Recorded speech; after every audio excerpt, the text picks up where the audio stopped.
Jadi kita menempatkan Allah saja masih salah. Persepsi kita tentang Allah masih keliru. Itu yang dikatakan Allah dalam hadis qudsi, aku bergantung sangkaan kamu.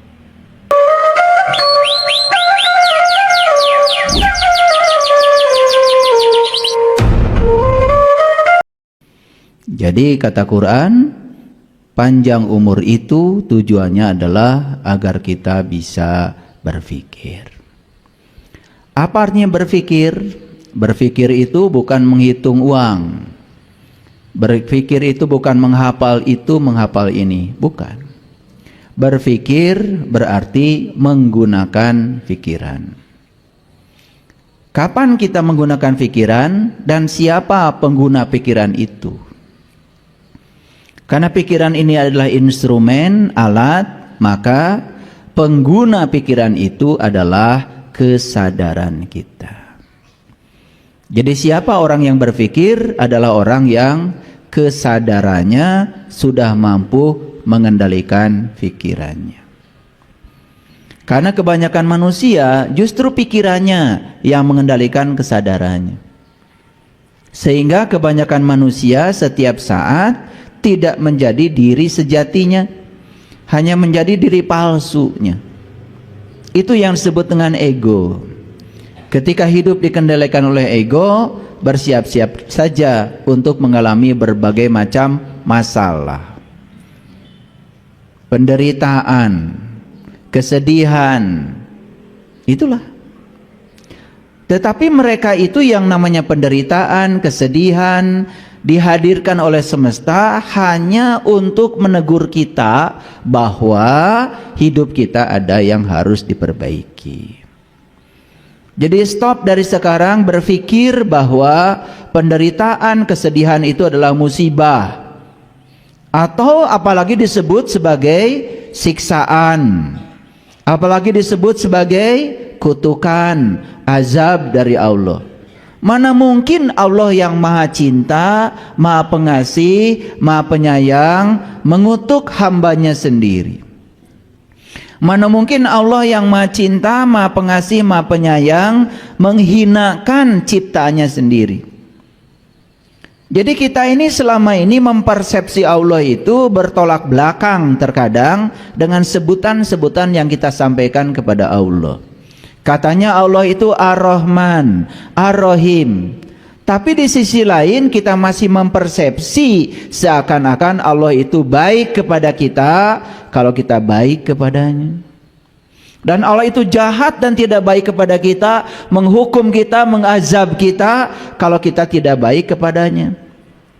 Konsepsi tentang Allah yang semacam itu adalah menghinakan Allah sendiri. Allah itu tidak punya sifat seperti itu. Dia baik kepada kita bukan karena kebaikan kita. Dan kalau kita mendapatkan segala kehidupan yang menderitakan diri kita, itu pun bukan dari Allah. Itu adalah alarm, peringatan, akibat yang ditimbulkan oleh tindakan kita sendiri. Sederhana saja. Kadang-kadang kita suka berbicara, semoga penyakit saya segera dicabut oleh Allah. Suka begitu kan? Itu cara berbahasa yang tidak sadar. Secara tidak langsung kita sedang menuduh kepada Allah seakan-akan Allah yang menanamkan penyakit itu pada diri kita. Lalu kita bilang semoga Allah mencabut penyakit itu. Padahal di Quran tidak ada kata-kata Allah memberikan penyakit, tidak ada. Tapi kata-kata bahwa Allah menyembuhkan penyakit ada.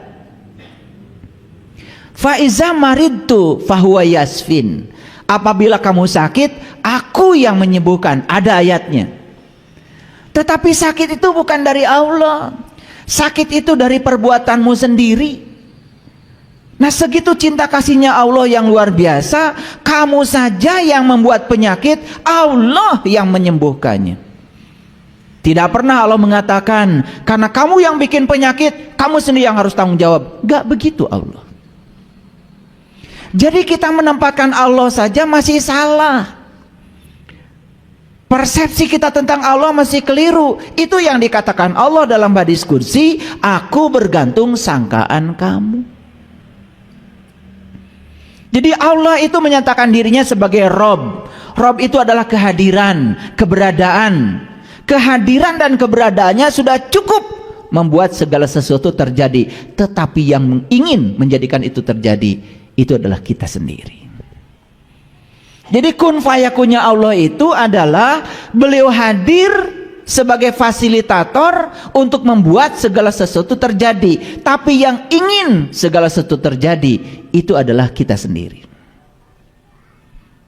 Kita sang kreatornya, kita sang penciptanya. Allah itu hanya mengikuti apa yang kita pikirkan, yang kita rasakan, yang kita bicarakan, yang kita lakukan berulang-ulang. Itu yang namanya doa.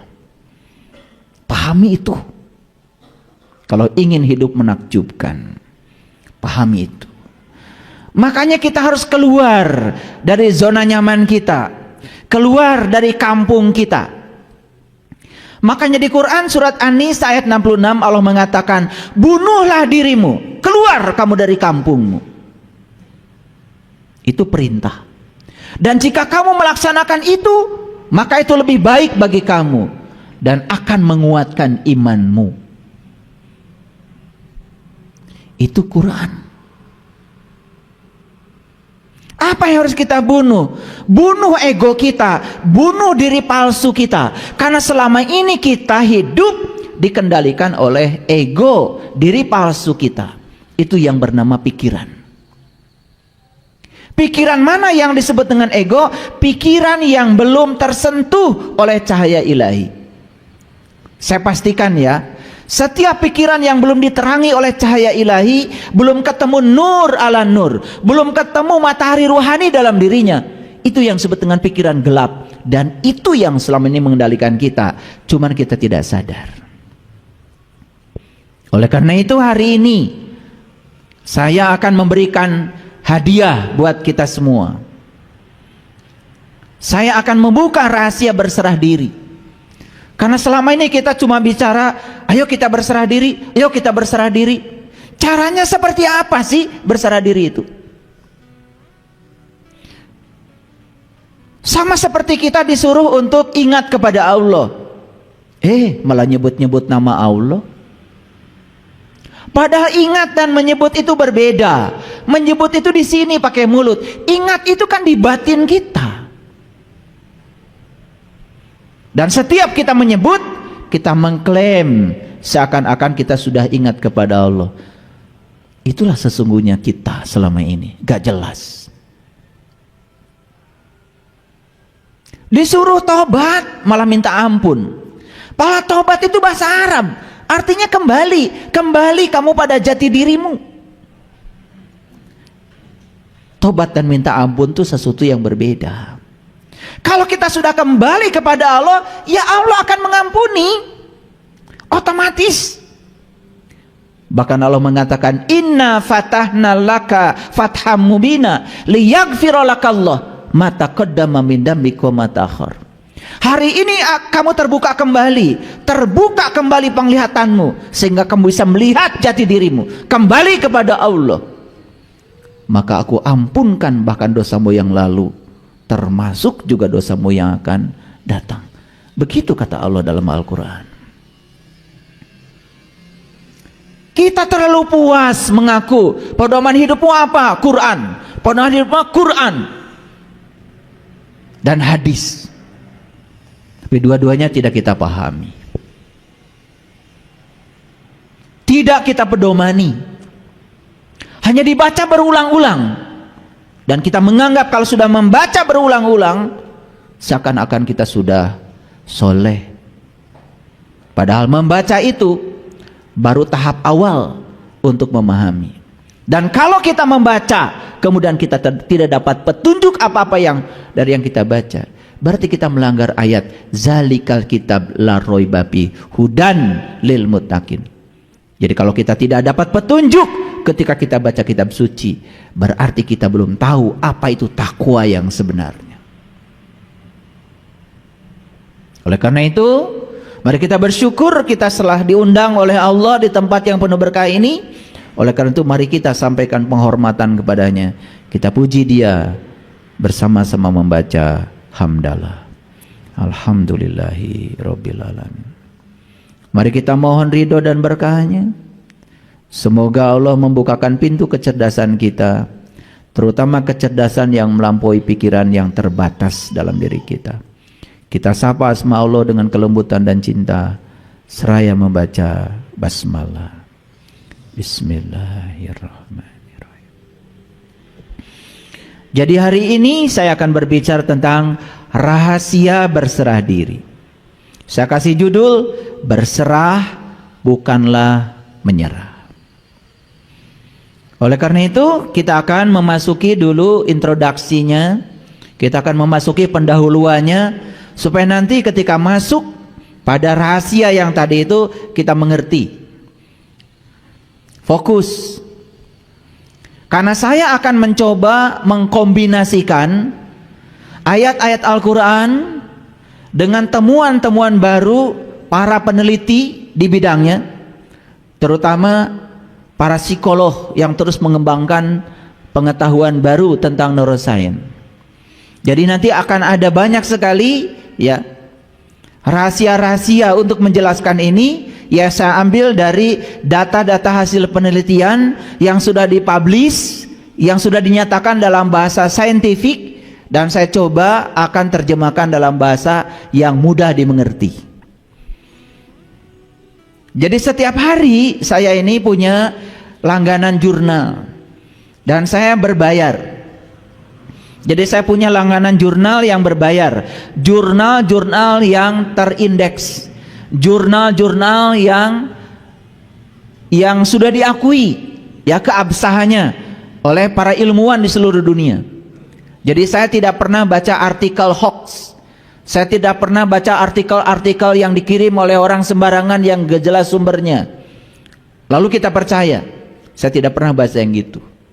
Dan kalau ingin baca jurnal-jurnal yang terakreditasi, terindeks, yang diakui keabsahannya oleh para ilmuwan di seluruh dunia, ya harus berlangganan, berbayar. Itu hukum alam. Segala sesuatu yang bermutu ya pasti berbayar. Jadi jangan ingin gratisan, karena gratis itu melanggar hukum alam. Kalau ingin bajunya murah, ya siap-siap saja. Setiap pakai baju itu garuk-garuk. Kalau ingin bajunya nyaman, ya tentu saja keluarkan uang lebih banyak sedikit. Jangan berpikir mahal, berpikir kebeli, pasti bisa kebeli. Kalau berpikir mahal, ya sudah, kata mahal itu sendiri sudah menghalangi rezeki datang. Makanya ketika kalian pergi ke toko sepatu, lihat sepatu mahal, kemudian kalian bilang, ah mahal, seumur hidup gak akan bisa pakai sepatu itu. Tapi kalau berkata pasti saya akan pakai, akan ada rezekinya. Jadi itu yang disebut dengan like attracts like, hukum tarik menarik. Jadi sebetulnya yang membatasi rezeki kita adalah pikiran kita, kata-kata kita sendiri. Hati-hati itu. Itu yang menyebabkan hidup kita tidak menakjubkan, karena kita berfokus pada kekuatan negatif pada diri kita, tidak berfokus pada kekuatan positif yang ada pada diri kita, yang disebut dengan cinta. Jadi cinta itu lebih luas lagi, bukan sekedar rasa perasaan kepada sesama, tapi cinta yang lebih besar lagi adalah kekuatan positif yang Allah berikan pada setiap manusia. Dan siapa yang bisa menggunakan kekuatan itu, maka hidupnya akan menakjubkan. Dan siapa yang tidak bisa menggunakan kekuatan itu, hidupnya akan penuh dengan penderitaan. Hanya itu saja. Ini bahasanya bahasa sains. Oleh karena itu, tolong fokus, karena ini penting. Kita baca dulu Quran surat Ali Imran ayat yang ke-102. Ayat ini sering dibaca setiap khutbah Jumat. Saking sering dibaca sampai kita tidak pernah tahu isinya apa. Saking seringnya dibaca. Saya perdengarkan ya. A'udzubillahi minasyaitonirrajim. Bismillahirrahmanirrahim. Ya ayyuhallazina amanu taqullah haqqa tuqatih wa la tamutunna illa wa antum muslimun. Bahkan sudah bosan mungkin dengar ayat ini, saking gak ngertinya atau saking sering dibacanya dan tidak pernah dijelaskan. Oleh karena itu saya kasih tahu, kebenaran itu sangat sederhana. Karena kebenaran diletakkan di tempat-tempat yang sederhana. Kalau ada orang yang bercerita kebenaran ruwet, itu berarti bukan kebenaran. Karena ciri kebenaran itu sederhana. Saya masih ingat kata-kata Einstein dalam bukunya, sains itu adalah pemurnian pola pikir sehari-hari. Jadi sebetulnya apa yang sehari-hari kita dengar, kita lihat, dimurnikan dalam bentuk logika yang murni dan jujur, itu menjadi sains. Jadi apa yang nampak sehari-hari kemudian dimurnikan, itu saja sains. Misalnya saya tanya, kenapa kalian semua sekarang bisa melihat saya? Kan melihat itu sehari-hari kita lakukan. Tapi begitu kita mencari jawabannya, itu bisa berlembar-lembar tidak ketemu jawabannya. Dijawab karena saya punya mata, misalnya. Orang mati juga punya mata, tidak bisa lihat. Sehingga jawaban yang pertama hancur, tidak memiliki lagi kekuatan. Betul? Sekarang dijawab lagi, kenapa Anda bisa melihat saya? Karena saya bernafas. Cukup? Belum cukup. Betul, karena kehadiran nafas, maka sang hidup pada diri kita memberi daya pada mata kita, sehingga mata kita bisa melihat. Tetapi proses melihat itu seperti apa? Oh, dijelaskan, karena ada cahaya datang pada benda, memantulkan cahaya benda kepada mata, ditangkap oleh retina, kemudian dibiaskan ke dalam layar di mata kita. Cukup? Belum cukup. Bagaimana kita bisa menyatakan ini si A, ini si B, ini si C? Bagaimana cahaya itu dirubah menjadi sinyal listrik? Bagaimana otak kita mengerti kalau yang kita lihat itu pisau, yang kita lihat itu mangkuk, yang kita lihat itu, sehingga kita bisa menyebutnya? Sampai akhirnya kita tidak menemukan jawaban lagi. Hanya proses sehari-hari tentang melihat, kita aja tidak pernah tahu. Betul apa tidak? Kenapa kita tidak sampai di situ? Ya karena kita memang tidak pernah peduli terhadap semua itu. Belum lagi, kenapa kita bisa merasakan geli? Ayo. Nanti kalau ditelusuri jawabannya, nggak akan ketemu. Kenapa kita bisa membedakan ini panas, ini dingin? Gimana saraf kita secerdas itu? Sehari-hari kita cuman panas, menitiis, cuman gitu aja. Tapi mengapa kita bisa merasakan panas dan dingin? Bagaimana sel-sel saraf kita bisa membedakan itu? Pernah bertanya? Itulah, semuanya abai. Akibatnya kita ya gitu-gitu aja kesadarannya, tidak meningkat dari waktu ke waktu. Sama seperti saya bacakan ayat ini. Ayo kita dengarkan. Ya ayyuhallazina amanu. Stop sampai situ dulu. Hai orang-orang yang beriman. Kalau orang yang sadar, ketika begitu mendengar itu, hai orang-orang yang beriman, dia pasti berpikir, siapa yang dihaikan? Saya atau bukan? Jangan ngaku-ngaku dulu. Jangan ngaku-ngaku dulu. Kita terlalu biasa ngaku-ngaku barijeng tadi aku. Begitu di Quran ada kata-kata, hai orang-orang yang beriman, langsung saja serempak semasjid peserta Jumatan mengatakan saya. Begitu? Itu yang disebut dengan rarasaan. Bukan rasa. Rasa dan rarasaan itu beda. Rasa dengan perasaan itu berbeda. Perasaan itu hanya pengakuan saja. Sedangkan rasa itu kebenaran. Coba kalau ditanya, matahari terbit dari mana? Dari timur. Terbenam di sebelah mana? Di barat. Perasaan atau rasa itu? Perasaan atau rasa? Tuh. Membedakannya gitu aja kalian belum tahu. Itu hanya perasaan kita saja. Kan matahari mah cicing. Kecuali matahari teh pagi-pagi nongol, terus yang matahari teh kemana-mana, cicing. Matahari itu adalah pusat tata surya. Yang bergerak itu bumi kita. Bumi kita tuh bergerak. Di samping dia berevolusi, dia juga berotasi. Dia tuh berotasi gini sambil berevolusi. Nah, bergerak di sumber rotasinya namanya rotasi.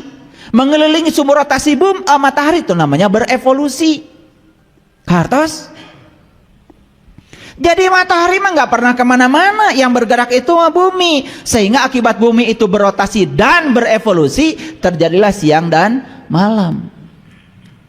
Jadi terbit dan terdemnya matahari itu bukan berarti matahari itu pagi-pagi datang, sore tidak ada. Bukan begitu.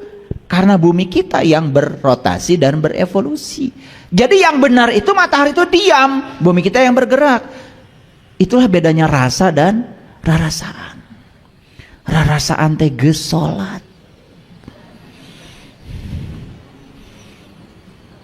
Ditanya oleh saya tadi, salatmu mengingat apa? Segala emut. Bahkan apa yang tidak diingat ketika tidak sedang sholat, ketika sholat itu mendadak ingat. Maka kita menjadi gede rasa karena rarasaan. Rarasaan teh geus sholat asa menang pahala jaga di akhirat. Asa surga teh geus asupan ku urang. Itu rasa apa rarasaan? Rarasaan. Kalau sholatnya sudah sampai pada rasa, sudah tidak lagi memikirkan pahala, sudah tidak memikirkan surga, sudah tidak memikirkan neraka. Yang dia lakukan setelah sholat, kesadaran apa yang terjadi pada diri saya? Setelah sholat, sifat ulas asih yang mana yang tumbuh pada diri saya? Setelah sholat, apakah saya dirindukan kehadirannya atau tidak oleh tetangga saya? Itu yang harusnya dipertanyakan pada diri kita. Itu bedanya rasa dan rarasaan. Bedanya rasa dan perasaan. Coba kita sekarang tanya, ya ayyuhallazina amanu, hai orang-orang yang beriman, pernah nggak kita diam sejenak? Saya dihaikan enggak? Pernah gitu? Enggak. Kalau sudah pakai peci kayak gini, udah pakai baju kayak gini, rasanya saya yang dihaikan. Betul nggak? Betul apa tidak? Itu yang namanya GR. Yang paling berbahaya GR itu urusan spiritual. Itu yang disebut dengan GR spiritual. Padahal itu rarasaan, bukan rasa. Kalau kita jujur, tanya, iman itu apa? Pernah nanya? Gak nanya. Kalau nanya ada jawabannya. Kata Nabi, al-iman tasdikun bil qalbi wa ikrarun bil lisan wal amalun bil arkan. Kata Nabi, iman itu adalah pembenaran oleh kolbu. Tanya lagi lebih dalam lagi, apa itu kolbu? Bagaimana cara kolbu membenarkan sesuatu? Harusnya gitu kalau ngaji. Dapat lagi jawabannya, kata Allah, langit dan bumi tidak akan cukup menampung zatku, tapi kolbunya orang yang beriman, itulah rumahku. Oh, ternyata kolbu itu adalah rumahnya Allah, kata Allah. Bagaimana kolbu bisa membenarkan kalau itu rumahnya Allah? Pertanyaan berikutnya, setiap rumah pasti ada pintunya, setiap pintu pasti ada kuncinya. Di mana Allah meletakkan kuncinya? Supaya saya bisa berkunjung ke rumah Allah, agar saya bisa bertemu dengan Dia dan bisa menyaksikan Dia. Setelah itu saya bisa mengingat Dia berdiri, duduk dan berbaring. Gitu nggak ngajinya? Enggak. Karena orang mengatakan iman tuh percaya, pokoknya percaya. Tong nanya. Kakara seri ayeuna ya. Makanya beruntung kalian hari di sini. Saya ingin mengajarkan kesadaran. Percaya itu kudu ada buktina. Percaya itu harus ada bukti. Kalau tidak ada bukti, layak untuk tidak dipercaya.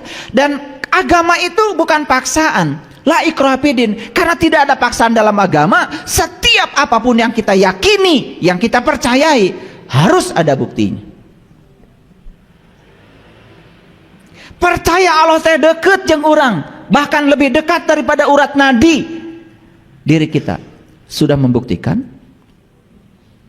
Sudah membuktikan? Kumaha rek percaya? Tidak tertarik untuk membuktikan itu.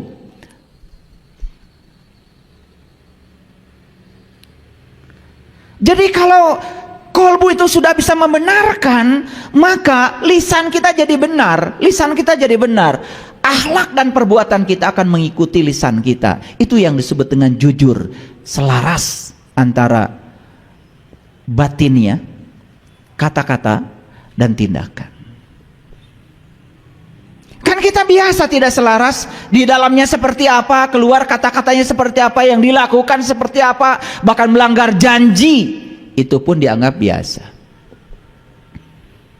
Padahal di Quran jelas-jelas dikatakan, ya ayyuhallazina amanu aufu bil uqud. Ciri orang beriman itu tidak pernah melanggar janji. Saya tanya, jadi ciri orang beriman itu tidak pernah melanggar janji. Jujur ya, suka melanggar janji? Jujur, suka melanggar janji? Masih ngaku orang beriman.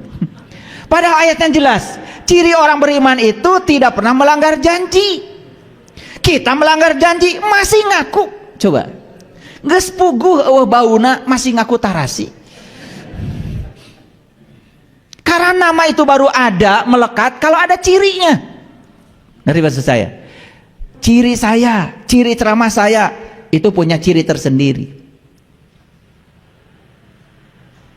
Hilang cirinya, hilang namanya. Karena nama itu ada kalau ada ciri, ada alamatnya, ada adresnya. Betul? Pertanyaan saya, ya ayyuhallazina amanu, hai orang-orang yang beriman, berani ngaku saya yang dihaikan? Berani?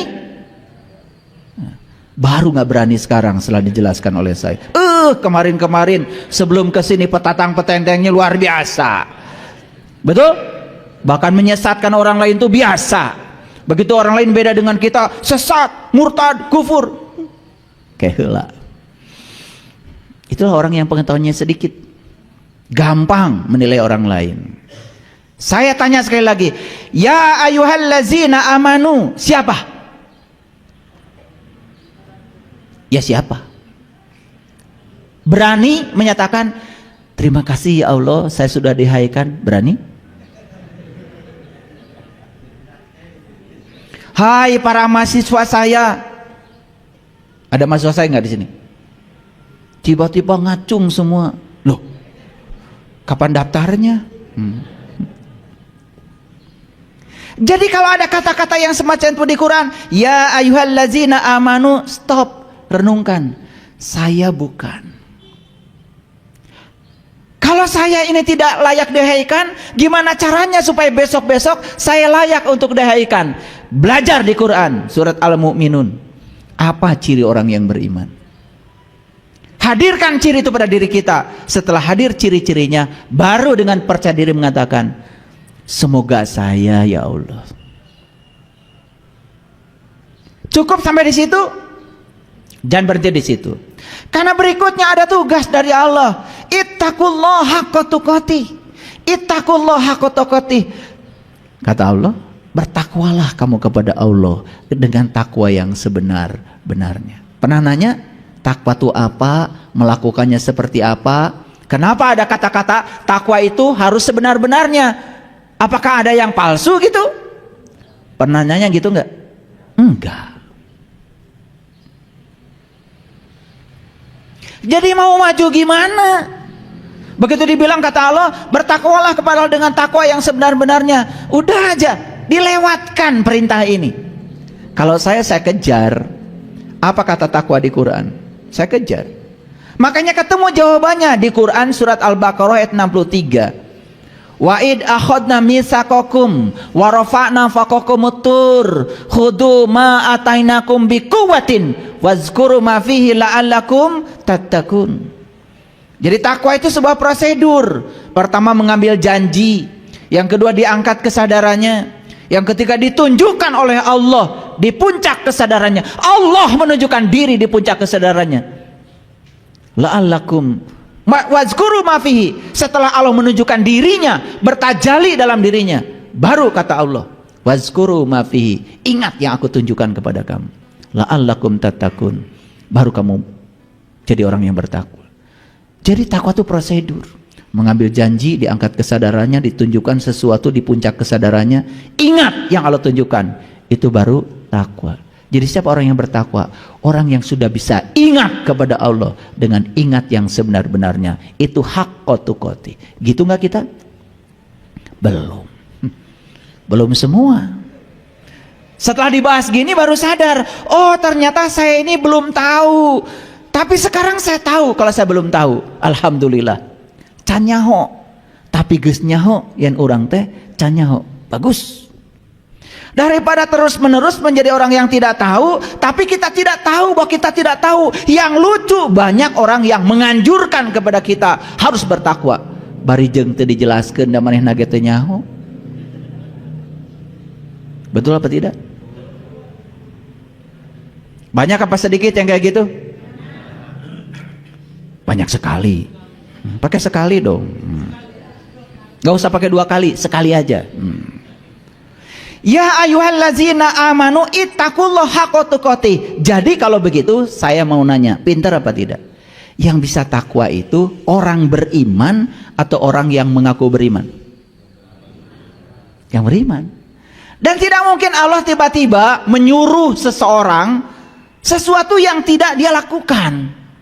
Misalkan inilah, saya sederhana aja, saya nyuruh nembok, pasti dong tukang tembok. Gak mungkin saya nyuruh nembok ibu-ibu sebelah sini, gak mungkin. Salah saya memberikan perintah. Sekelas saya aja ngasih perintah pasti mikir dulu. Kalau saya mau ngecat gedung, saya cari tukang cat dong. Betul nggak? Gitu. Kalau saya mau nyuruh anak saya diajarkan baca tulis Quran, saya cari guru yang bisa baca tulis Quran. Pasti nggak cari tukang tembok dong. Paham? Sekelasnya Allah nyuruh kita bertakwa, pasti itu ada pesannya. Makanya yang disuruh bertakwa di ayat ini siapa? Hanya orang beriman. Karena hanya orang berimanlah yang bisa menjalankan takwa. Masuk akal? Nah, kenapa kita selama ini tidak bisa menjalankan takwa? Karena belum beriman. Ngaku-ngaku doang. Supaya pengakuannya diakui, udah pakai dandanan macam-macam. Itu makanya ada lagu Pak Haji Sorban Palid. Da Palid Sorban oge. Pak Haji Sorban Palid itu orang yang sudah haji, tetapi sesungguhnya dia tuh tidak tahu apa esensinya haji.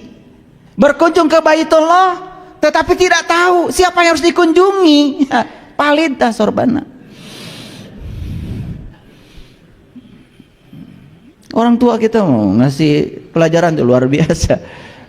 Ya. Nah, palid itu bahasa Arabnya mabur. Paham ya? Ya. Udah stop dulu sampai situ. Karena ini kajiannya rahasia berserah diri dulu. Tapi tangkap dulu maksud saya. Siapa yang bisa bertakwa? Jawab dulu. Orang beriman. Apakah orang yang mau beriman bisa melakukan laku takwa? Gak akan bisa. Laku takwa itu spesial. Spesial. Karena kalau tadi saya jelaskan yang namanya takwa itu mengambil janji, diangkat kesadarannya, ditunjukkan sesuatu di kesadarannya. Allah bertajali seperti bertajalinya kepada Nabi Musa. Falamma tajalla rabbuhu lil jabal. Ketika aku bertajali di puncak kesadarannya Musa. Lalu Musa tersungkur dan mengatakan qala subhanaka tubtu ilaika wa ana awwalul mu'minin. Itulah awalnya imannya Musa. Kapan kalian mau bertajali kepada dia? Kapan mengawali iman? Tiba-tiba ngaku-ngaku sudah menjalankan takwa. Karena takwa itu sangat spesial. Tapi selama ini dengar kata-kata itu? Kita hanya menjalankan apa yang didengar kata orang. Yang penting sudah pakai baju takwa, langsung petantang petenteng jadi orang yang bertakwa. Nanti buka Quran surat Al-Baqarah ayat 63 ya, sampai di rumah. Nah, pertama syaratnya harus iman. Yang kedua, kalau dia bisa menjalankan laku takwa, hadiahnya apa? La tamutunna illa wa antum muslimun. Makanya kamu akan menjadi seorang muslim. Bahkan menjadi seorang muslim itu menjadi syarat mati. Kata Allah, janganlah kau mati kecuali kamu harus sudah menjadi muslim. Sayang sekali, muslim itu didangkalkan oleh kita hanya sebatas sebutan buat orang yang mengaku beragama tertentu. Padahal itu tingkatan tertinggi yang harus capai. Iman saja belum, takwa saja nggak ngerti, tiba-tiba menyatakan diri sebagai muslim. Aneh apa tidak? Aneh? Aneh. Padahal ayat ini berstruktur sangat saintifik. Iman dulu yang benar, lakukan takwa secara terus menerus, hadiahnya adalah kamu menjadi seorang muslim. Kalau hanya mengaku beragama tertentu, mudah apa susah? Mudah. Ditanya sama Pak RT waktu bikin KTP, ibu teh jenengan saha? Idah. Semoga nggak ada di sini ya. Alamat di mana? Kampung ieu, RT sabaraha, RW sabaraha. Punten ibu, agama Islam Pak RT. Langsung jadi muslim? Menurut siapa? Menurut Pak RT. Itu yang sering kita tidak sadari. Apakah kita muslim menurut Allah? Pernah gak nanya gitu? Ya Allah, kata Pak RT saya muslim, apakah kata engkau juga muslim? Pernah nanya gitu? Gak pernah. Kalau saya dari kecil saya nanya. Makanya kita sekarang sangat senang dengan istilah muslim non muslim. Dan kita mengatakan muslim siapa saja yang mengaku, non muslim siapa saja yang tidak mengaku. Hanya sebatas itu. Padahal bagi saya muslim non muslim itu tidak sekedar itu. Bagi saya muslim siapapun keyakinannya, apapun jalan hidupnya, kalau dia sudah bisa berserah diri secara total kepada Allah, bagi saya itulah muslim. Dan siapapun yang belum bisa berserah diri kepada Allah, malah ngatur-ngatur Allah supaya Allah ngikutin keinginan kahayang manehna, bagi saya mah itu bukan. Bagi saya ya, jangan ikut-ikutan saya. Bagi saya ketemu dengan sahabat-sahabat saya, mohon maaf, akhlaknya lebih bagus, dititipin uang tidak pernah korupsi, sepeser juga tidak pernah, keyakinannya berbeda dengan saya, hidupnya lebih bahagia, berkelimpahan bahkan hidupnya. Bagi saya jangan-jangan dia, bagi saya itu adalah muslim. Tiap hari menebarkan kebencian terus saja, menebarkan hoax, fitnah, beda dikit orang lain dihujat, hidupnya penuh dengan penderitaan. Jangan-jangan bagi saya nih, kayaknya bukan. Maaf ya, maaf.